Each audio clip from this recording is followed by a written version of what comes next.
दोस्तों, ये जो कहानी आज मैं आपको सुनाने वाला हूँ, ये कहानी आपकी ज़िंदगी बदलने की हिम्मत रखती है। बस शर्त ये है कि आपको इस कहानी को थोड़ा ध्यान से सुनना पड़ेगा। तो कहानी है एक हिरन की।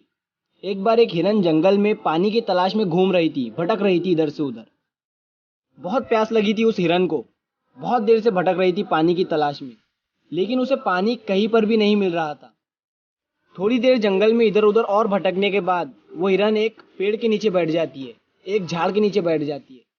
तो उतने में उसे पानी की नदी की आवाज सुनाई देती है। तो हिरन उस झाड़ के नीचे से उठकर फौरन वो पानी की आवाज की तरफ आगे बढ़ती है। तो वो जो देखती है उसके सामने एक बड़ी सी नदी। तो जैसे ही वो हिरन उस नदी को देखती है तो बहुत खुश होती है, मानो उसे डबल से कोई जिंदगी मिल गई है नई। वो फौरन दौड़ते हुए उस नदी के पास जाती है और जैसे ही पानी पीने के लिए अपना सर नदी में झुकाती है तो उसकी नज़र अपने राइट पर पड़ती है। वो जैसे ही अपने राइट में देखती है तो उसे शिकारी नजर आता है, हाथ में तीर लिए हुए, निशाना तान कर खड़ा हुआ। फिर जैसे ही उस हिरन की नजर अपने लेफ्ट में पड़ती है तो उसे एक शेर नजर आता है झाड़ियों के पीछे। अब हिरन पानी वानी सब भूल जाती है, कुछ भी नहीं रहता उसके दिमाग में, प्यास वगैरह। फिर वो हिरन पलटकर अपने पीछे देखती है तो उसे भयंकर आग लगी हुई दिखती है, जो कि धीरे धीरे उसके तरफ बढ़ रही थी। अब हिरन जाए भी तो जाए कहाँ। राइट में देख रही थी तो शिकारी नजर आ रहा था, जो कि निशाना तान कर खड़ा हुआ था। और अपने लेफ्ट में देख रही थी तो शेर नजर आ रहा था।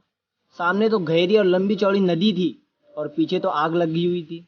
चारों रास्ते बंद हो चुके थे, चारों तरफ से मुसीबत आ चुकी थी। अब हिरन सोच में पड़ जाती है और वो ये सोचती है कि चारों तरफ से मेरी मुसीबत आ चुकी है, तो मैं अपना काम करके क्यों ना मरूं। मुझे वैसे भी तो मरना ही है, तो मैं पानी पीकर क्यों ना मरूं। तो वो हिरन अपना पानी पीने में लग जाती है। लेकिन थोड़ी ही देर के बाद जैसे ही वो हिरन पानी पी रही थी तो उतनी ही देर में ऊपर से काले बादल छा जाते हैं और उन बादलों से बारिश होने लगती है। तो जो आग थी पीछे की लगी हुई वो पानी से बुझ जाती है और पानी के कारण शिकारी का निशाना चुक कर शेर को लग जाता है और शेर की नजर पड़ती है सीधा शिकारी पर। तो शेर शिकारी के पीछे लग जाता है। तो जैसे ही हिरन को पता चलता है, जैसे ही हिरन पानी पीने के बाद अपना सर ऊपर उठाती है तो वो अपने राइट में देखती है, उसे शिकारी कहीं पर भी नजर नहीं आता है। वो अपने लेफ्ट में देखती है, उसे शेर भी नजर नहीं आता है। वो अपने पीछे मुड़कर देखती है तो जो आग थी वो बुझी हुई दिखती है।